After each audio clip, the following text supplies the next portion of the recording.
போகுதே. வாழ்க்கையின் வேர்களோ மிக ரகசியமானது. ரகசியம் காண்பதே நம் அவசியமானது. தேடல் உள்ள உயிர்களுக்கே தினமும் பசி இருக்கும். தேடல் என்பது உள்ளவரை வாழ்வில் ருசி இருக்கும். பாடல் போல தேடல் கூட ஒரு சுகமே. இசை பாடி வரும் இளம் காற்றுக்கு உருவமில்லை.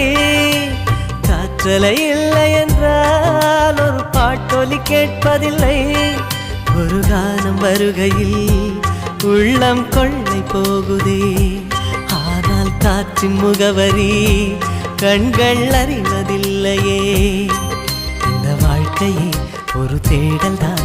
அதை தேடி தேடி தேடும் மனது தொலைகிறதே.